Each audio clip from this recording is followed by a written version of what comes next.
नामांकन दाखिल किया, समर्थकों ने फूल बरसाए, कैमरे चल रहे थे और तभी पुलिस आगे बढ़ी।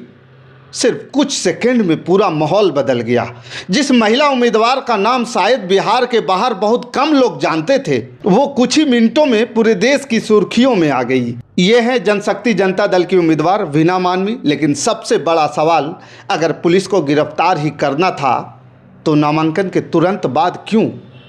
अगर मामला 2009 का था तो कार्रवाई 2026 में, वो भी चुनाव के दिन ही क्यों? और सबसे बड़ा सवाल, गिरफ्तारी हुई लेकिन कुछ ही घंटों में बेल भी मिल गई। आखिर ऐसा कैसे हुआ?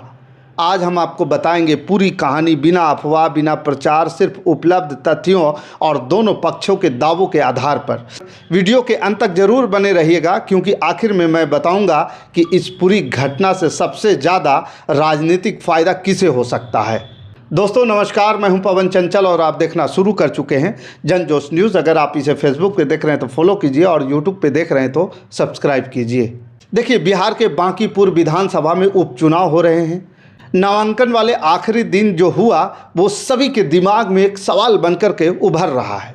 आपको बता दें, 13 जुलाई पटना का कलेक्ट्रेट ऑफिस के सामने चारों तरफ चुनावी माहौल और भाजपा के उम्मीदवार नामांकन किए, प्रशांत किशोर नामांकन किए और जनशक्ति जनता दल के उम्मीदवार वीना मानवी भी अपने समर्थकों के साथ पहुंची। नारे लगे, फूल बरसे, नामांकन दाखिल हुआ, सब कुछ सामान्य लग रहा था। लेकिन जैसे ही वीना मानवी बाहर निकली, पुलिस उन्हें रोक लिया और हिरासत में ले लिया। कुछ ही मिनटों में मोबाइल कैमरे के वीडियो सोशल मीडिया पर वायरल हो गए, टीवी चैनलों पर ब्रेकिंग न्यूज चलने लगी और पूरे दिन बांकीपुर चुनाव की सबसे बड़ी खबर बन गई वीना मानवी की गिरफ्तारी।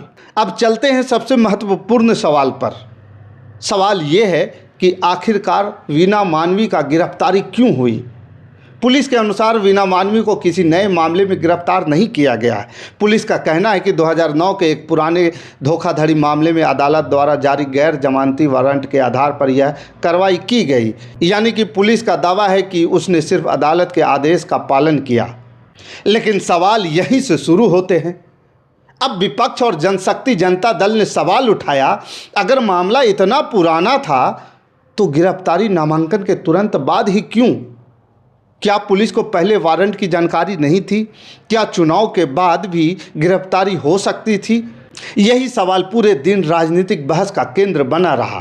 वीना मानवी के गिरफ्तारी के बाद तेज प्रताप यादव खुलकर सामने आए। उन्होंने आरोप लगाया कि यह कार्रवाई चुनाव को प्रभावित करने की कोशिश की गई है। उनका कहना था कि सरकार विपक्षी उम्मीदवारों को डराना चाहती है। हालांकि प्रशासन ने इन आरोपों को खारिज करते हुए कहा, कार्रवाई पूरी तरह कानूनी प्रक्रिया के तहत हुई है, फिर बेल कैसे मिल गई? इसके बाद लोगों के दिमाग में ये भी सवाल घूम रहा है।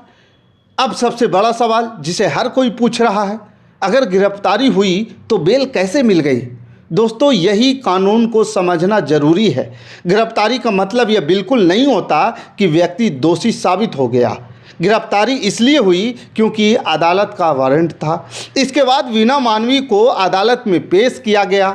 अदालत ने कानूनी प्रक्रिया के अनुसार उन्हें जमानत दे दी। यानी कि गिरफ्तारी और सजा दोनों बिल्कुल अलग बातें हैं। इसलिए बेल मिलना इस बात का प्रमाण नहीं है कि मामला खत्म हो गया, और गिरफ्तारी होना भी अपने आप में दोष सिद्ध होने का प्रमाण नहीं है।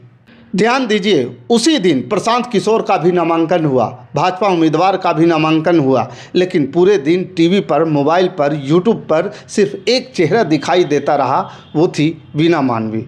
कारण साफ था, नामांकन, गिरफ्तारी, राजनीतिक बयान, फिर बेल, एक ही दिन में इतना घटनाक्रम होने से यह चुनाव की सबसे बड़ी खबर बन गई। अब सबसे बड़ा राजनीतिक सवाल है कि क्या इस घटना से वीना मानवी को सहानुभूति मिलेगी, या विपक्ष इसे चुनावी मुद्दा बनाएगा, या फिर जनता इसे सिर्फ कानूनी कार्रवाई मानेगी? इन सवालों का जवाब अब किसी के पास नहीं है। लेकिन इतना जरूर है कि यह घटना पूरे चुनाव को नैरेटिव बदल सकती है। फिलहाल उपलब्ध जानकारी के अनुसार पुलिस कहती है कि कार्रवाई अदालत के पुराने वारंट के आधार पर हुई है। जनशक्ति जनता दल कहती है कि कार्रवाई का समय राजनीतिक था। इन दोनों दावों के बीच अंतिम फैसला अदालत और कानूनी प्रक्रिया से ही होगा। लेकिन एक बात पूरी तरह साफ है, जिस उम्मीदवार का नाम चुनाव से पहले सीमित राजनीतिक दायरों में था, वह एक ही दिन में पूरे बिहार के सबसे चर्चित उम्मीदवार बन गई। देखिए, अब आपकी बारी है। आप क्या सोचते हैं? क्या यह सिर्फ कानूनी प्रक्रिया थी या फिर कार्रवाई के समय को लेकर के उठ रहे सवाल वाजिब है? अपनी राय जो है कमेंट बॉक्स में ज़रूर लिखिए। अगर आपको ये वीडियो जो है तथ्य आधारित लगता है तो ये वीडियो को लाइक करें, चैनल को सब्सक्राइब करें और बेल आइकन पर ज़रूर दबाएं, क्योंकि बिहार की हर बड़ी राजनीतिक खबर का सबसे गहरा विश्लेषण आपको यहीं मिलेगा। बाकी इस खबर के साथ बने रहने के लिए धन्यवाद। जय हिंद, जय भारत।